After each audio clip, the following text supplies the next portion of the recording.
अगर आप अपने निगेटिविटी और इमोशंस की वजह से राइट डिसीजन नहीं ले पाते और हर टाइम हर पल निगेटिविटी में फंसते जाते हैं, तो ये हमारी 5 मिनट की वीडियो पूरा जरूर देख लेना। और अगली 5 मिनट में राइट डिसीजन लेना नहीं आया तो हमारी वीडियो को डिसलाइक मार देना और कमेंट में यू आर रॉन्ग लिखकर चले जाना और फिर कभी दोबारा हमारी वीडियो को नहीं देखना। और सच में अच्छा लगे ना तो इस वीडियो को लाइक करके मेरा हौसला जरूर बढ़ाना।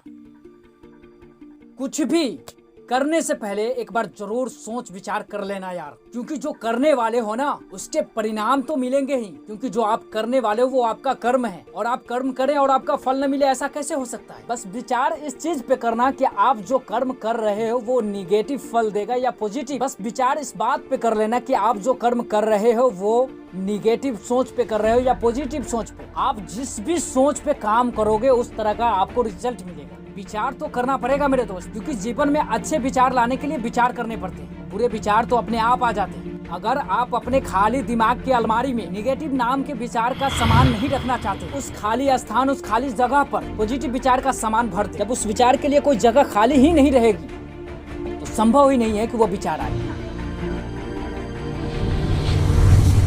दोस्तों, जैसा कि हम सब जानते हैं कि हमारा माइंड प्रोग्रामिंग का एक हिस्सा है, एक पार्ट है। तो इसी प्रोग्रामिंग के जरिए हम ना सिर्फ उन पॉइंट्स को पहचान सकते हैं जो हमारे माइंड को कमजोर करती है और निगेटिव बनाती है, बल्कि इसी प्रोग्रामिंग की मदद से हम अपने सारे निगेटिव थॉट्स को पॉजिटिव थॉट्स में कन्वर्ट भी कर सकते हैं। आप सबने सुना ही होगा कि अगर बीते कल में जाना संभव हो पाता तो हम अपनी सभी गलतियों को सुधार कर पाते, लेकिन ऐसा अभी संभव नहीं है कि हमारे द्वारा किए गए गलतियों में सुधार किया जा सकते, क्योंकि वो तो हो चुका है। अब हमारे हाथ में कुछ भी नहीं रहा उसे सुधार करने के लिए। लेकिन हमारा माइंड प्रोग्रामिंग गलतियों को सुधार तो नहीं सकता है, लेकिन उसकी वजह को दूर करके उसे दोबारा होने से जरूर रोक सकता है। पॉइंट भी नोटेड, जो आपके सारे निगेटिव थॉट्स को पॉजिटिव में कन्वर्ट करने में मदद करे। पॉइंट नंबर 1, इमोशन को ऑब्जर्व करें, उन्हें जज ना करें, क्योंकि मनुष्य के साइकोलॉजी के अकॉर्डिंग हम निगेटिव थॉट्स पर बहुत जल्दी फोकस हो जाते हैं, क्योंकि ये बहुत तेजी से हमारे माइंड में जगह बनाते हैं और हम अगर कुछ देर इनके बारे में सोचे तो इसमें फंस कर रह जाते हैं। फॉर एग्जाम्पल, अगर हम किसी निगेटिव या गलत चीज के बारे में सोचें तो हो सकता है हमारे साथ एक के बाद एक बुरे विचारों का बाढ़ आने लग जाए।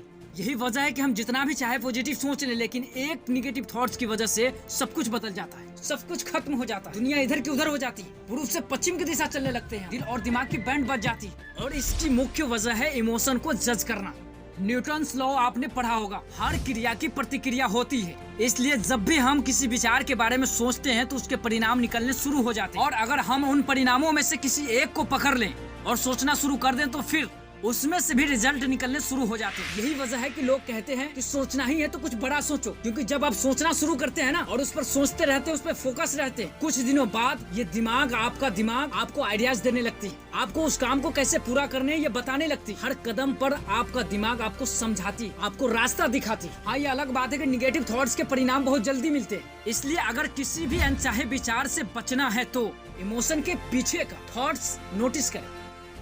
आपका हंसना, गुस्सा करना, सैड होना, तो हर इमोशंस के पीछे कोई न कोई थॉट्स होता है। तो आप किसी भी विचार को कंट्रोल कर सकते हैं सिर्फ एक चीज से, और वो है थॉट्स पर क्वेश्चन मार्क लगाकर। फॉर एग्जाम्पल, हम गुस्सा हो रहे हैं तो अपने विचारों पे क्वेश्चन मार्क लगाएं कि आप गुस्सा क्यों हो रहे हैं, आपके गुस्सा होने की क्या वजह क्या है। ऐसा खुद से सवाल करेंगे तो वो विचार रंगे हाथ पकड़ी जाएगी जो आपको गुस्सा दिला रही, तो वो विचार आप जान पाएंगे जो आपको बेवजह तंग कर रही। जब आप अपने आप से सवाल पूछने लगेंगे ना तो वो फीलिंग्स आपके सामने आएगी जो आपको गुस्सा करने पर मजबूर कर रही थी। अक्सर लोग यही सवाल नहीं करते हैं, इसलिए उन्हें कभी पता ही नहीं चल पाता कि मैं गुस्सा क्यों हुआ था।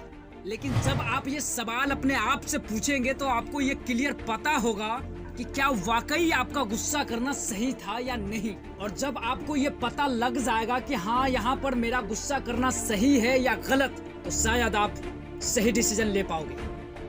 सबसे इम्पोर्टेंट है, क्योंकि हमारे दिल और दिमाग में सबसे बड़ा फर्क है सोचने के नजरिए का। एक और हमारा दिमाग सिर्फ एविडेंस यानी सबूत, साक्ष्य के आधार पर गलत या सही का फैसला करता है। वही दूसरी ओर हमारा दिल सिर्फ इमोशन की सुनता है, फिर चाहे वो सही हो या गलत। क्या आप जिस विचार के जरिए गुस्सा कर रहे हैं या कोई निगेटिव वर्क कर रहे हैं, क्या वो प्लानिंग के साथ, योजना के साथ आपके दिमाग से विचार किया हुआ वर्क है?